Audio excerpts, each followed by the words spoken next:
Hindi ko alam kung ito ba ay totoo na sinabi niya. Ayaw naman lumabas nito. Oh, oh, lumabas yung settings, ayan. Hindi ko alam kung siya mismo ang nagsabi nito o gawa-gawa lang, pero yung mga binibitawan dito na mga word, eh, nakakasakang ugali po, 'di ba? Parang hindi kaaya-ayang pag-uugali. Kung siya man 'tong nagsabi nito o kung totoo ba 'tong sinabi nito, ayan, hindi ko na babasahin ang pangalan. Sabi dito, Kakamping Slums PBBM, August 20, 2023. Deserve maghirap ang mga bumoto kay Bongbong. Yan yung sinasabi ko sa inyo, na sigaw sila ng sigaw ng angat buhay, ano? Pero kapag po hindi nila kaalyado at iba po yung paniniwala sa politika, ay debs ang buhay dapat, 'no? Deserve daw po nating maghirap ang mga bumoto kay Bongbong. Bakit kaya? Nasaan na ang ₱20 na bigas o gutom na ba kayo? Karamihan yata sa mga pinklawan, eh, hindi ano, nagtatrabaho, eh, 'no? Kasi yung iba po, yung mga minority nila, maayos naman po. Etong mga talagang lumalabas sa social media, pinapakita na masasama ang ugali. Kung siya talaga yung nagsabi nito o gawa-gawa lang, ano? Eh, nakita lang naman natin 'to. Sila yung paulit-ulit, "Nasaan ang bigas? Nasaan ang ₱20 na bigas?" Eh, dito sa'tin, sa Uniteam, naku kahit 50 yan, kayang-kaya nating bilhin yan.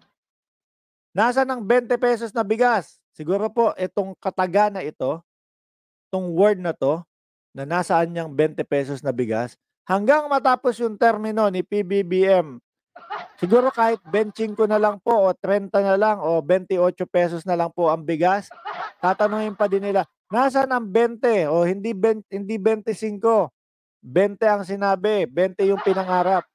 Pinangarap, hindi ipinangako, okey? Ibig sabihin ng pinangarap, pinapangarap, gustong makamit. Ang pinangako is, eto ganitong oras, ganitong panahon, eh, ₱20 na ang bigas. Mahina din sa ano, listening comprehension, reading comprehension itong mga pinklawan na 'to, 'no. 1 year na siyang nakaupo, puro upo lang. 'Di ang gulo-gulo ninyo, 'no? Kasi yung iba sa inyo ang sinasabi, si PBBM ayan, labas ng bansa, puro labas ng bansa, puro biyahe, puro punta sa ibang bansa. Tapos eto naman kay Jan, puro upo naman. Ang gulo ng mga hinayupak na 'to, hindi maintindihan kung sino yung, um, papakinggan sa kanila at papaniwalaan. Yung iba sa kanila sasabihin puro labas. Mamaya explain po natin kung bakit po, palaging lumalabas si PBBM at palaging bumabiyahe ng bansa, 'no? Tapos eto naman ngayon si Jan, puro upo lang daw. Ang gulo niyo. Ina niyo, mana kayo sa ina niyo. Oh, patunay yan na si Attorney Lenny ang deserve sa puwesto ni Bongbong. Sige na nga, kayo na nga. Hanggang ngayon subukan niyo na lang sa 2028 tumakbo. Kung ay hindi, pag-uusapan natin 'yan sa bandang dulo nitong ano nito, nitong live na 'to. Subukan niyo na tumakbo sa 2028 at tignan natin kung gusto pa din talaga ng mamamayang Pilipino ang nanay mo. Maritel T nagrereklamo sa bigas pero sa bisyo kahit mahal bibilhin. Eh, malamang maganda cellphone nito. Parang si Kiko Pangilinan lang ano, nagrereklamo dun sa 280 na ano, na saging kasi tumaas. Saging ba yun kung di ako nagkakamali?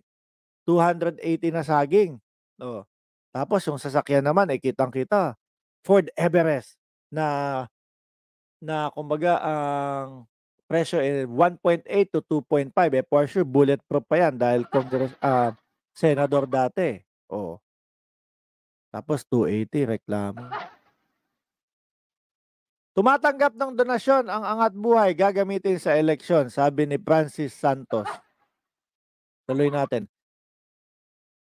Si Bongbong walang nagawa, palpak.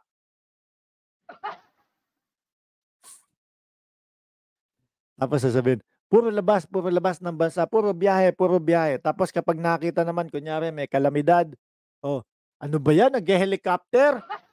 Eto si Risa Ontiveros namin lumulusong sa baha, putik na yan, wala ka nang mapupuntahan dito sa mga to, mga bossing, no? Basta kung sino yung gusto nila na dapat nakaupo doon, eh yun dapat yun. Kasi kung hindi, aangal na nga angal to. Sa bandang huli, sinabi niya naman, si Bongbong walang nagawa, palpak. Si Lenny marami magagawa kasi aangat lahat.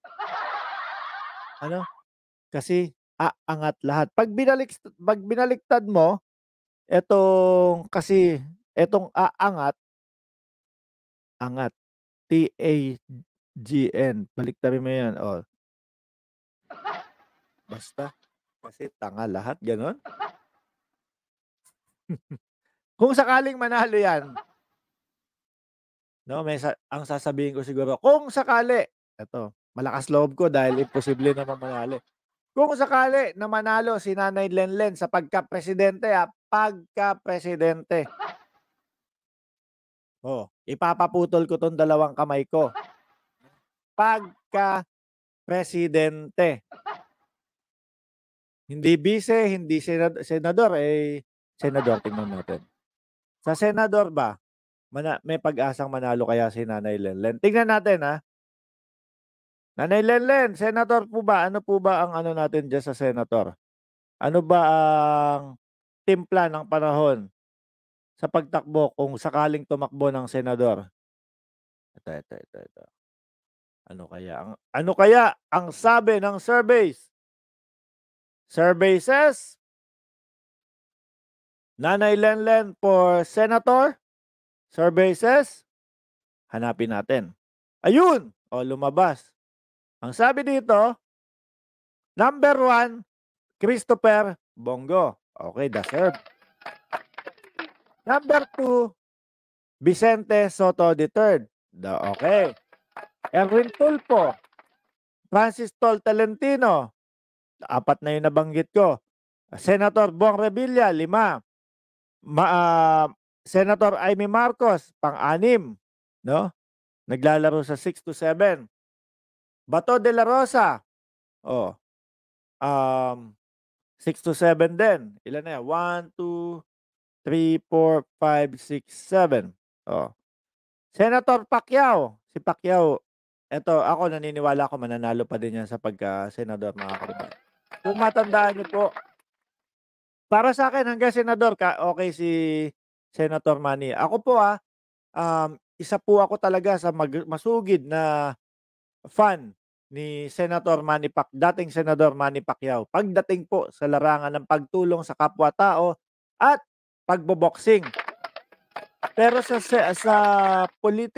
pagiging politiko, usapang politikal, para po sa akin, hanggang senador, okay sa akin si Senator Manny. Minsan nga may nasasabi tayo, tingnan nyo yung si boksingerong Manny Pacquiao, mas magaling pa kaysa doon sa ibang senador.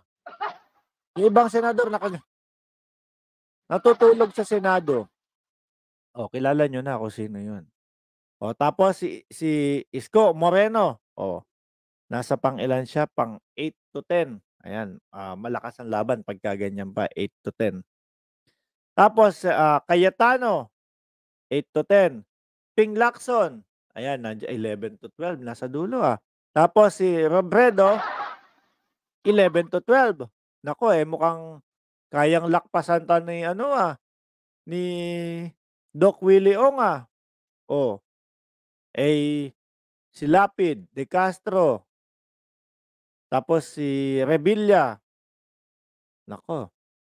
Herbert Bautista at Kiko Pangilinan. Dalawa sila nasa dulo.